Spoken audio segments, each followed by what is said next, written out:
You and I know this well. Lying in bed, silent room, yet the mind races. We replay a single interaction from days ago, looping it endlessly, as if our brains could somehow solve a ghost that no longer exists. Then the focus shifts. We project into the future, constructing scenarios that haven't happened, manufacturing obstacles that simply aren't real. Yet our bodies react as if the threat is present right now. Our chests tighten. Our breathing turns shallow. Even sitting in total safety, the untrained mind reacts like we are under active assault. Marcus Aurelius observed that our souls become permanently dyed with the exact color of our thoughts. If we accept that truth, we see we have been painting storms out of thin air. That isn't rational thinking. It certainly isn't preparation. It is a quiet self-destruction, one that only feels normal because we have camped inside this mental chaos for way too long. We are drained, not because life itself is too heavy, but because we carry weights we were never meant to hold. Most anxiety isn't from the actual event. It stems entirely from what we blindly try to control. We obsess over how others perceive us. We replay old dialogues. We predict reactions. We invent outcomes. By doing this, we bleed valuable energy into a domain that simply isn't ours. Remember, Marcus Aurelius managed an empire plagued by deep betrayal, brutal war, and constant uncertainty. Yet, as a practitioner, he anchored himself to one single truth. We hold absolute power over our own minds, never outside events. Forgetting this principle makes everything overwhelming. Why?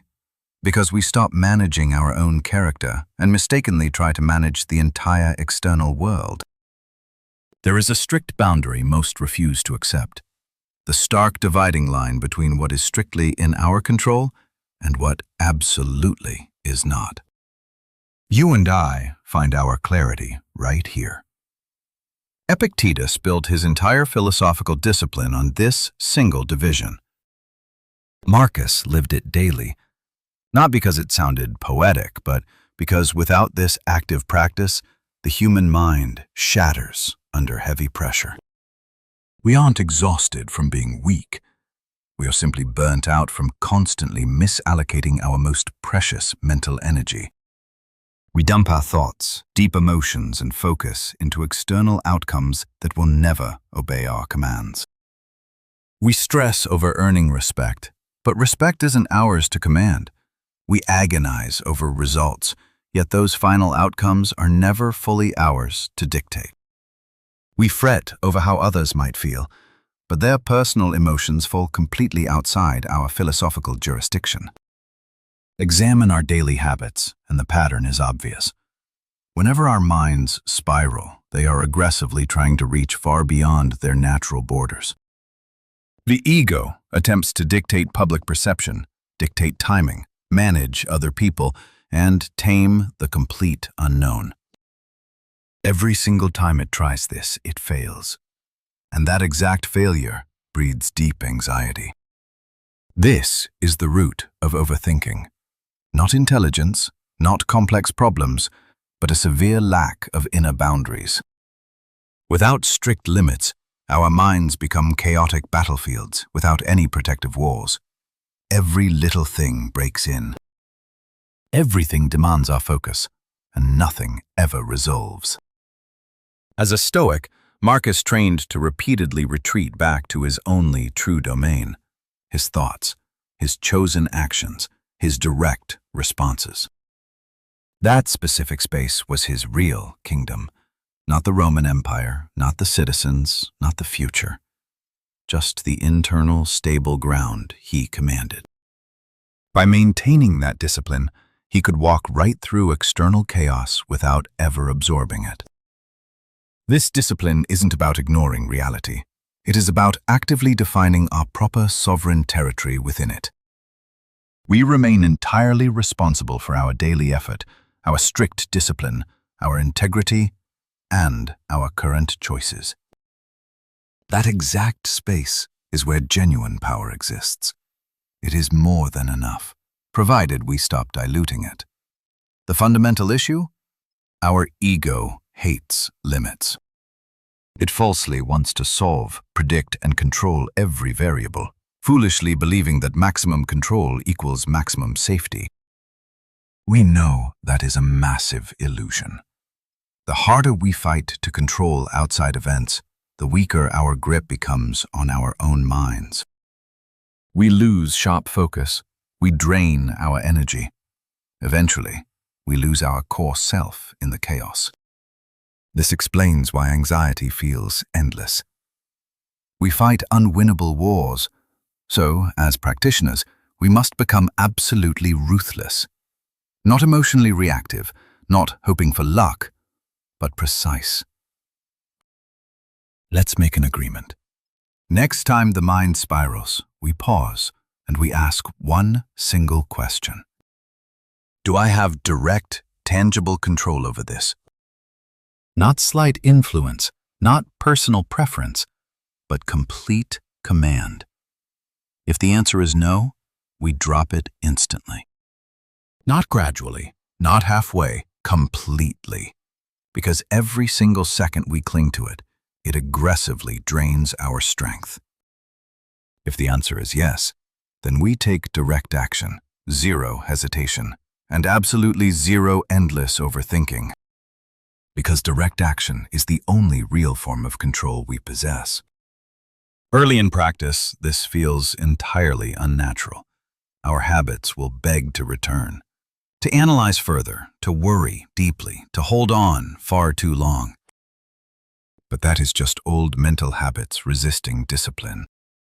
Keep practicing, and something shifts. Your mind gets quieter. Not because the outside world settled down, but because you finally stopped trying to force it. You stop chasing results, and you start executing deliberate actions. You stop reacting to noise, and start choosing where your focus goes. This is how true power returns, not by micromanaging the universe, but by mastering the only thing you actually own. Once you master this fundamental Stoic division, everything gets easier. You stop burning mental energy on things outside your jurisdiction. You are not overwhelmed because your daily life is too complex.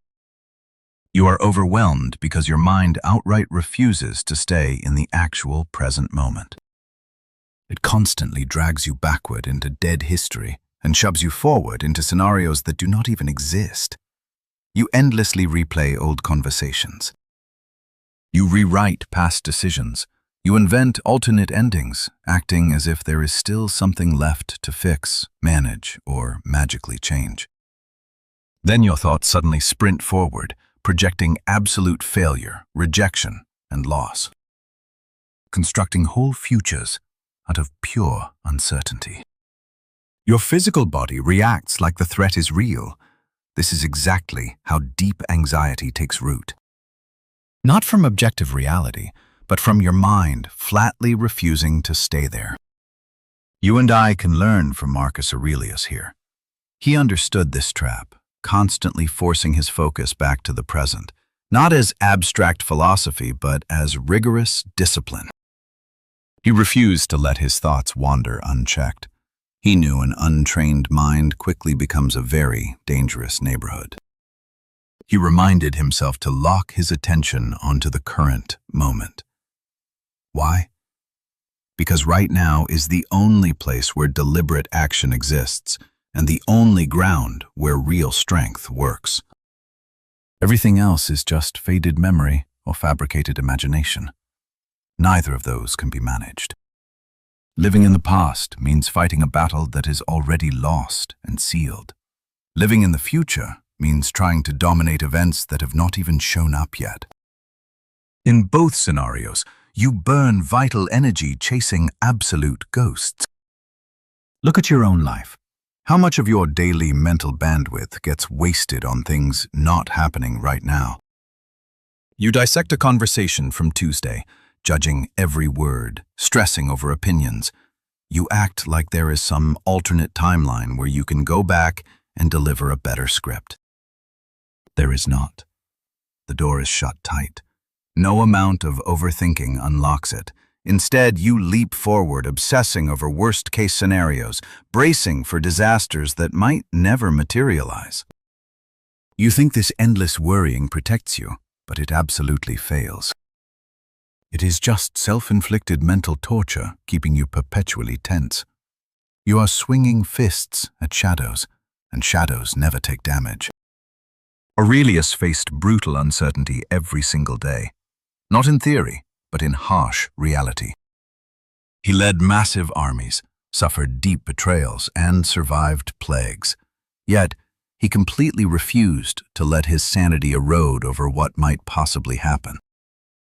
He locked his sights on what stood before him, the next hard choice, the next step, the immediate duty. He never tried to solve the entire decade. He just needed to execute properly right now. That was enough for an emperor, and it is enough for you if you accept it. Your brain fights this practice because it craves certainty. It demands hard guarantees. It wants to wipe out risk entirely. But reality does not care. Uncertainty is permanent. There will always be variables you simply cannot map out. Trying to mentally simulate every single potential disaster will only drain your soul. The harder you try to sprint ahead of your life, the less equipped you are to actually survive it. You shatter your focus, your sharp clarity, and your agency because your awareness is bleeding across fake timelines. So you must sever this habit deliberately, not tomorrow, not passively, but with ruthless intention. When you catch your brain wandering into the past, you refuse to take the bait. You spot the drift and yank your focus back to center. When anxiety tries to project the future, you shut the theater down. You lock onto the task at hand. This is not about avoiding the real world. It is about planting your boots in the only fraction of reality you actually touch. The current second is not trivial. It is not some minor stepping stone. It is everything. It is the sole arena where your decisions count. The only zone where your actions carry force. You and I must ask one grounded question. What is required of me right now? Not tomorrow morning, not next Thursday, not in some fabricated disaster, but right here. It might be a tiny, simple task, but it is concrete. And when you attack it fully, without looking away, your mindset shifts. The mental static finally fades. The crushing pressure starts lifting, not because your external problems magically vanished, but because you stopped multiplying them inside your own head. You do not need to figure out your entire existence today.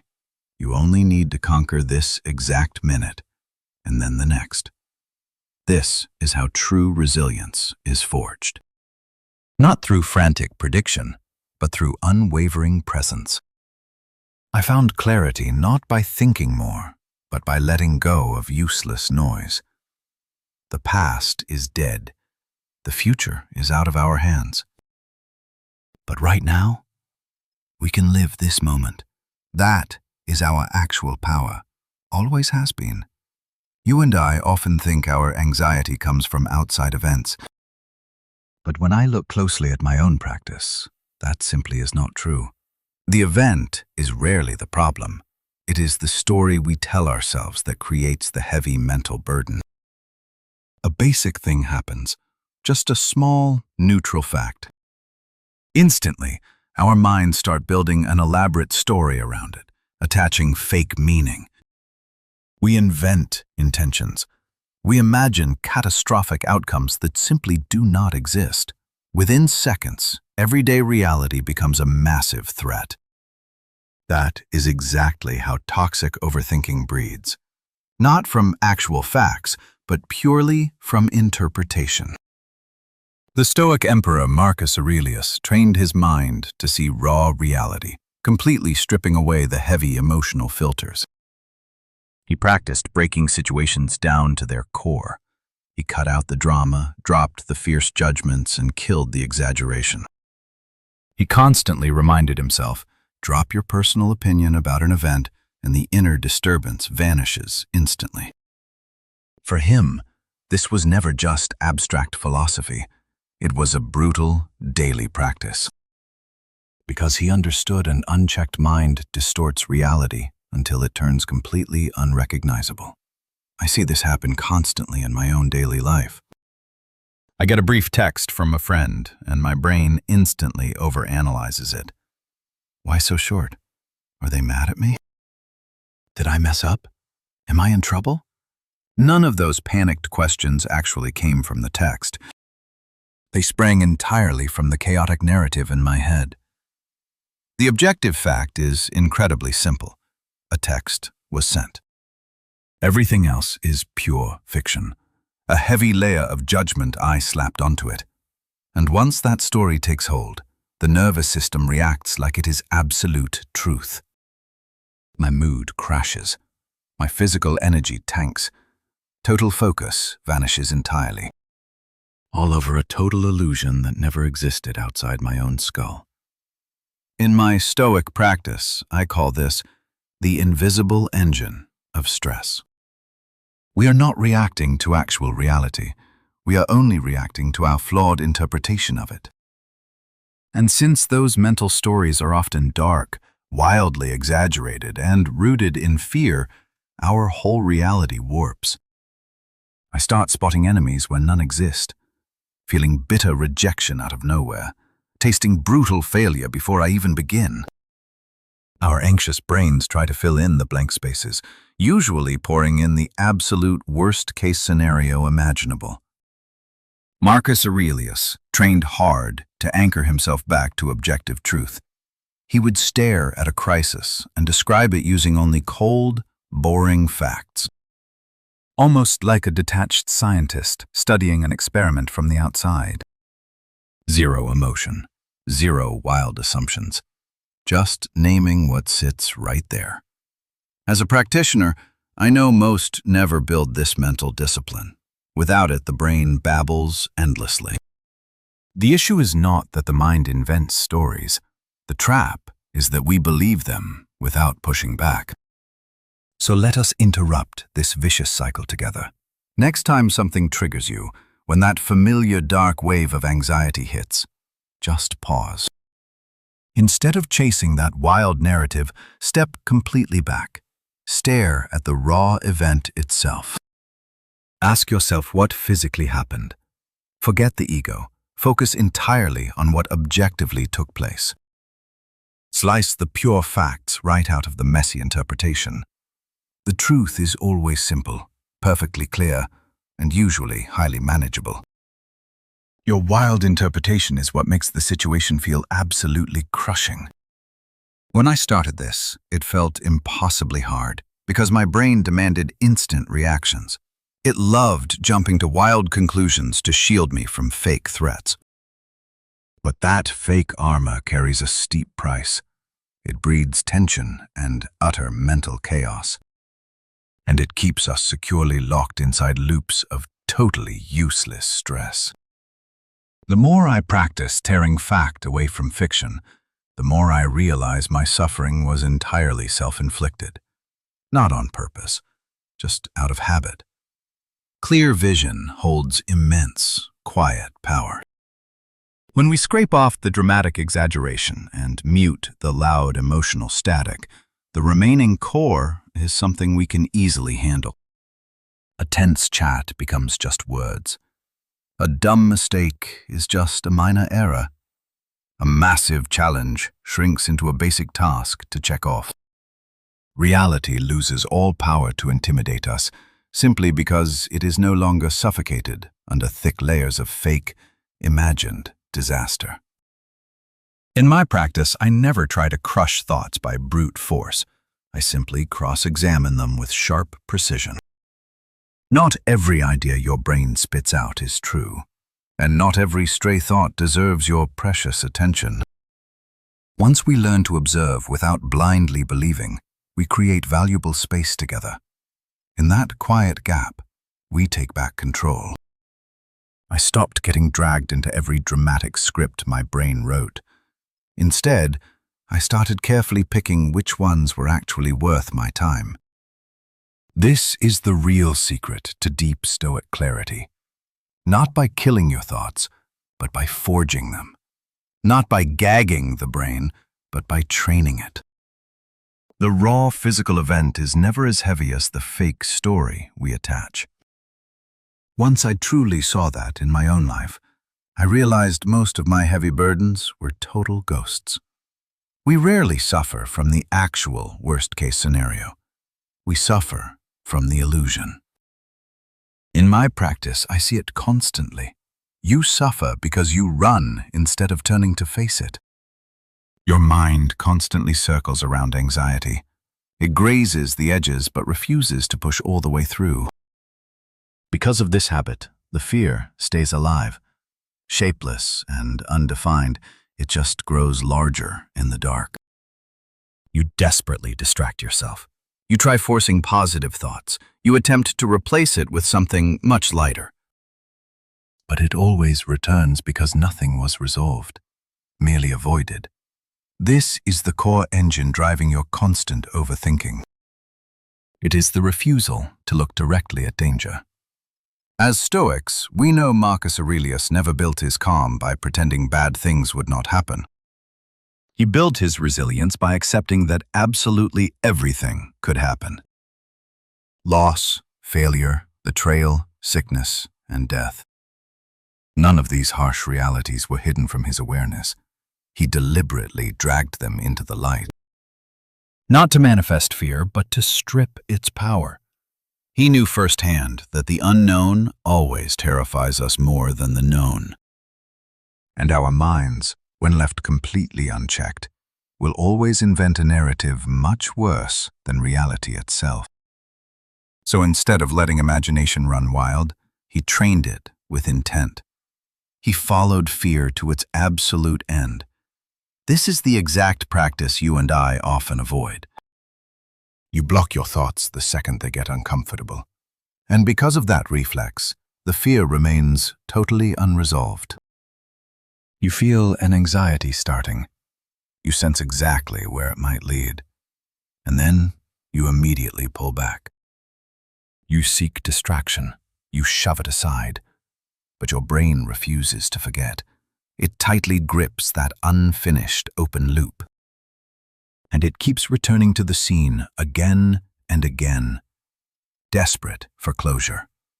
That is exactly why your anxious thoughts repeat. You are not broken, but you are constantly interrupting the mental process before it reaches clarity. In our practice, we must do the opposite. Instead of fleeing, you must turn and face it. Grab that recurring fear, the specific one draining your daily energy. The shadow following you into silent moments. Walk straight into its core. Ask yourself practically, what is the absolute worst that can happen?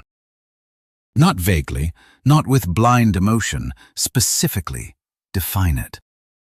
If this fails, what exactly happens next? Keep pushing. What happens right after that? And then what? You keep marching forward until you hit the logical end of the scenario, until nothing is left to imagine.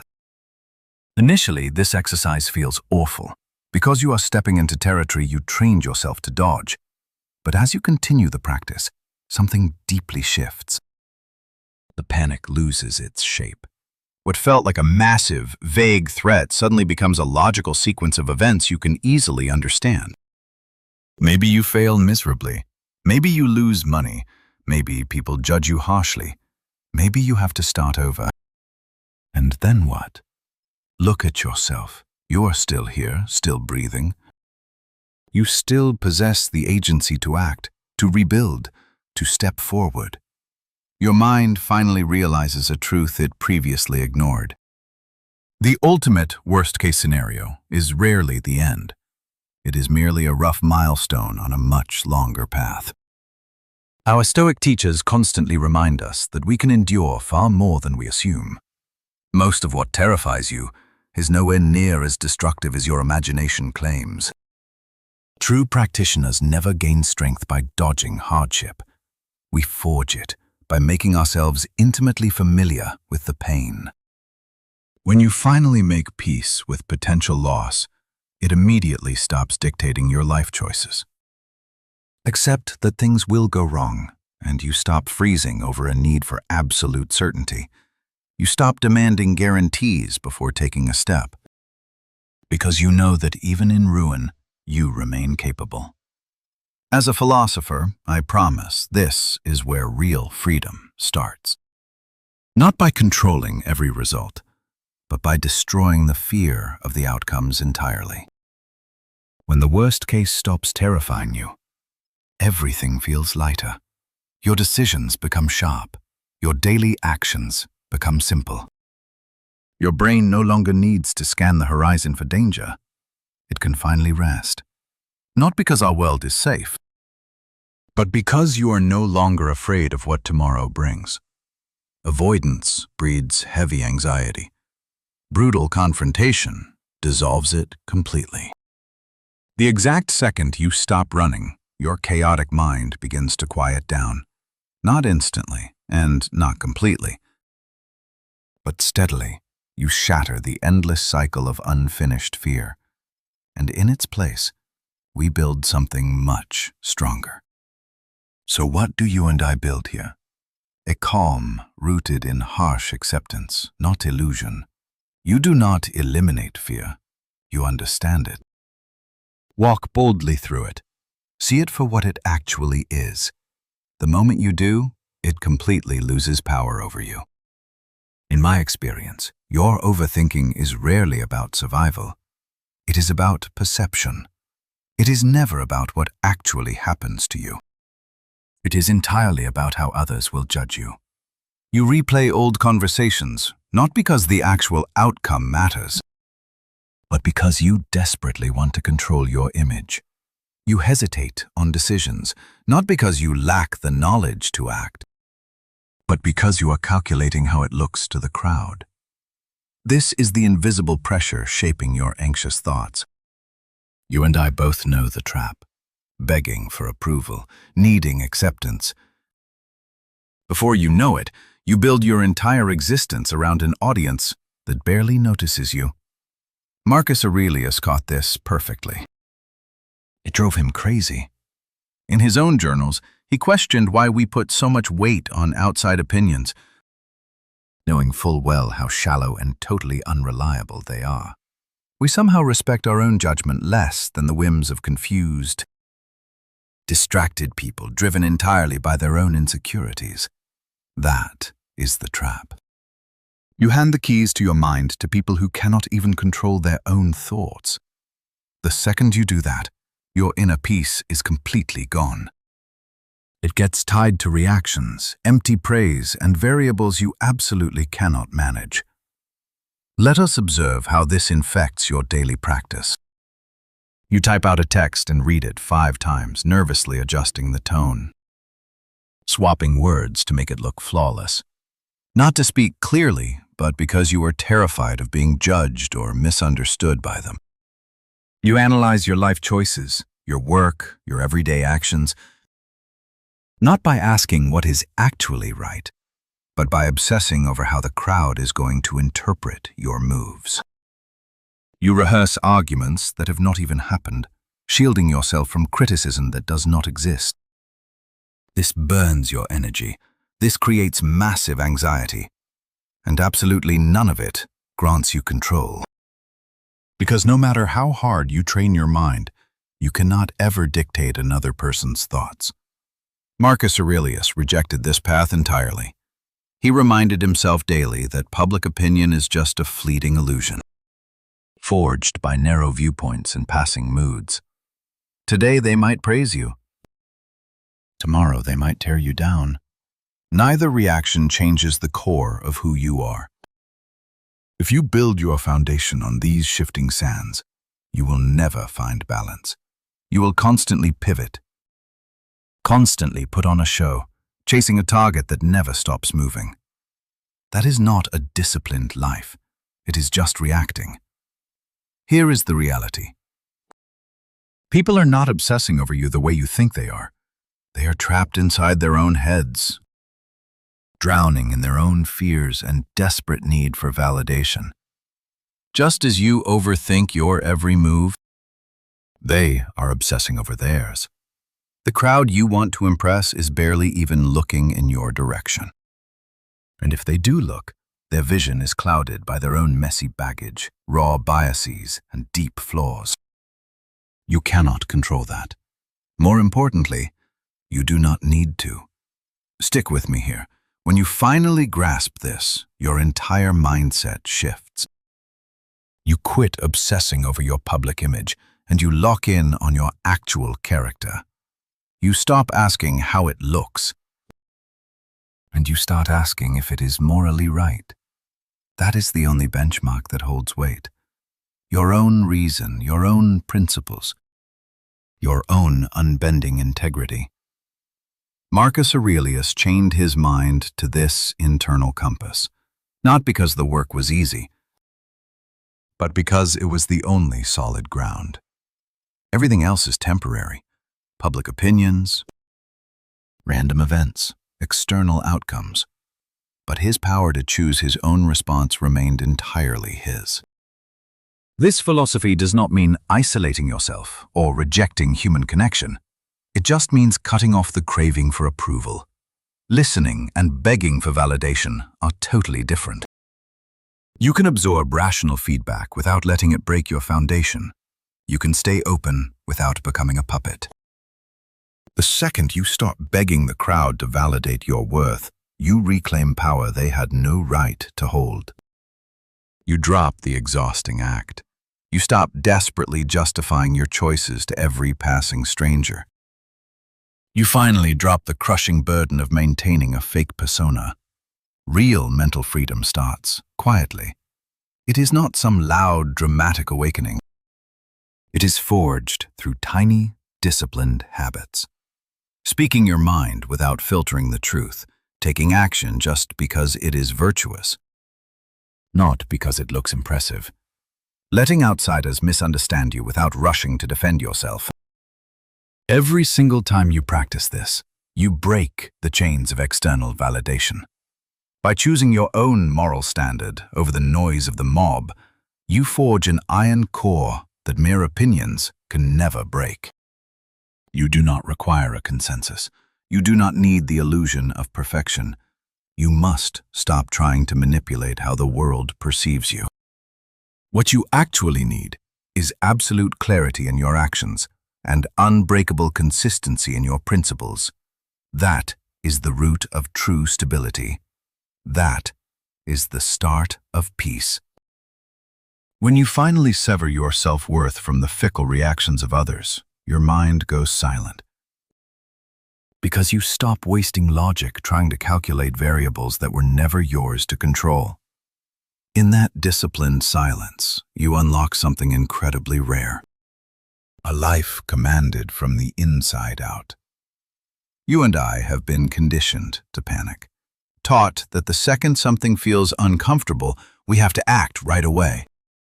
When pure discomfort strikes, when uncertainty spikes, when your thoughts begin to spiral, your immediate instinct is to just aggressively fix it, to react, to scramble, because holding your ground feels like torture. You grab that phone, you fire off a text. You rush to clarify the noise. You scramble to correct the record, forcing a fake resolution before even pausing to study the actual facts. You and I often mistake panic for control. It is just anxiety wearing an action mask. Rush under its influence, and you only breed mistakes. Marcus Aurelius ignored the noise. He simply observed the bare facts. He paused. He built a deliberate gap between the event and his response. He grasped what most ignore. A troubled mind ruins your choices. When emotions run hot, your logic runs completely cold. Any move made then just locks in the chaos. Yet that is exactly when fools strike. People trust that gut panic, blind to how urgency actively points them off a cliff. Think back to how many times you jumped too soon. You fired off a text you deeply regretted. You made a choice you had to fix. You lashed out at a pure illusion. The actual event did not break things in those moments. Your sheer speed did. You moved before grasping the facts. You swung blind and paid the toll. That is exactly how anxiety and rushed action multiply. One builds the pressure up, the other explodes it completely backward. There is raw power in doing nothing, and it requires brutal discipline. This is not running away. It is not passive. It is not cowardly. It means dead stopping any move born of mental fog. It means letting your mind reset. So when you finally move, you strike with cold intention, not just a flinching reflex. The emperor constantly trained his own mind to hold steady, resisting every single blind impulse. He waited for his mind to find zero. That was not fear. It was sheer dominance. Picture a glass of dark, muddy water. Keep thrashing it around and the water stays completely filthy. Force it and you just churn up more dirt. The only fix is to walk away. Leave the glass alone and let the heavy mud sink to the absolute bottom. Your own brain operates identically. When panic sets in and your thoughts spiral, you are violently shaking that glass. Every frantic thought, every rapid reaction, every desperate fix just whips up more mud. More blindness follows. Then you ask why you feel so lost. Listen, your ultimate move here is stepping back, not retreating, but taking higher ground. You refuse to fire back right away. You reject snap choices. You never execute under threat. You let the clock tick. You let the anger cool. You force the lens to pull completely back. This will burn at first. You and I are wired to stuff that silence with busy work. We wrongly assume striking out is always vastly superior to standing completely still. Executing a flawed move in a panic is infinitely worse than holding your ground. Aurelius bore the crushing weight of Rome, yet he refused to rush a single verdict. The Stoic knew that the clock was not always his adversary. Sometimes, time is the exact tool required to expose the truth. Give yourself that margin, and your whole reality shifts. The fake emergency fades away. The terrifying beast becomes just a task. The blinding fog finally lifts. Grinding your gears harder will not cause this shift. It happens only when you let your brain drift back to a clean, undistorted baseline. Holding back does not forfeit your power. It multiplies it. Because a strike launched from total stillness never misses its mark. You drop the terror. You let raw wisdom take the wheel. You speak barely a word, yet the impact is massive. You burn fewer calories but dominate the outcome. You quit flinching at every shadow and select your exact moment. That line between sovereignty and ruin is not about doing nothing. It is ruthlessly guarding your timing. Not every fire demands your water. Not every wandering thought deserves your gaze. Not every ache needs an immediate cure. Often, your most dominant posture is standing like stone, just watching the pieces move. Letting the chaos burn out without throwing your own ego in. That is not cowardly. That is elite, iron discipline. It is the grit to deny the reflex of snapping back and waiting for pure logic to load. Once you master sitting in that dead silence, your entire framework alters. The fake panic dissolves entirely. The static drops, and truth takes the stage. You finally filter the critical signals from the pointless garbage. You quit manufacturing crises with frantic choices, and you start dismantling them with surgical, calculated moves. That is the line separating a slave to emotion from a master of the mind. Walk this path with me, and I promise you will never revert to blind flinching. You keep trying to cure mental racing by just freezing your body, which guarantees absolutely zero progress. Your brain sprints a marathon, yet your physical frame stays glued down. That builds a violent pressure with zero exit strategy. Overthinking is way beyond a mental glitch. It is caged lightning. It is acceleration without a steering wheel, an engine revving deep into the red line with nowhere to vent. You just sit there, grinding the gears, praying that stacking more thoughts will somehow forge clarity. It never does. It just locks you into worse cycles, heavier strain, and deafening static. Listen to me. We need to get this straight right now. You cannot think your way out of an overthinking loop. You have to move. Marcus Aurelius wasn't some guy sitting in comfort just theorizing all day. He carried massive responsibility. He trained hard.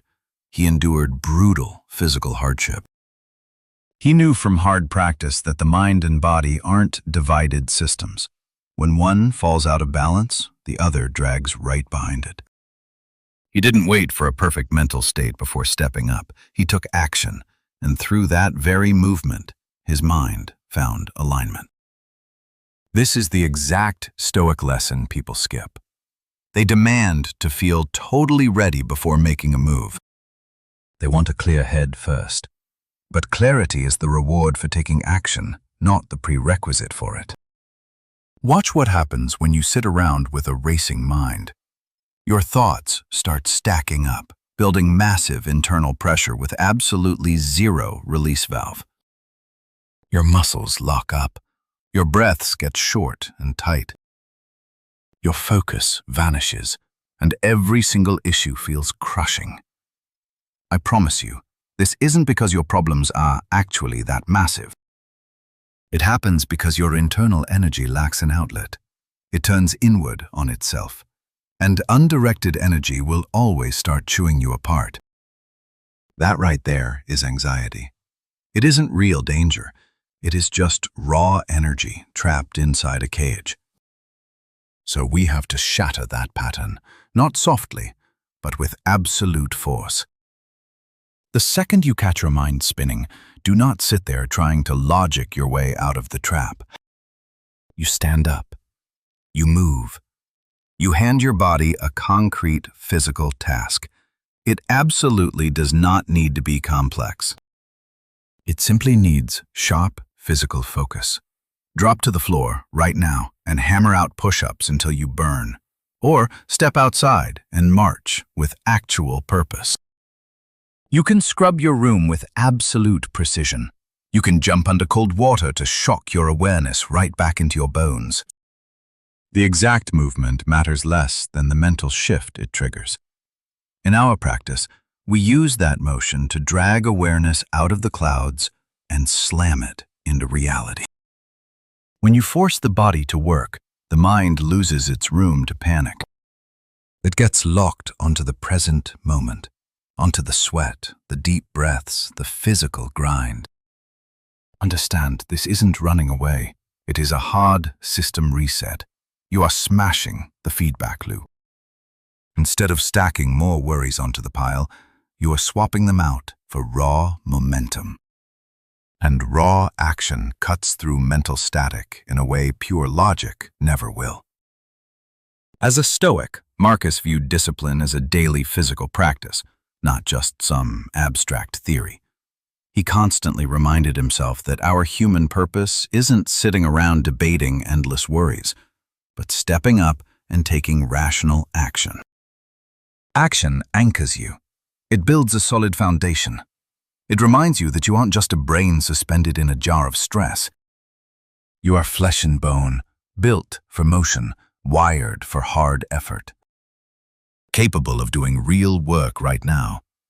At first, this philosophical approach feels entirely too simple, and your ego will fight it.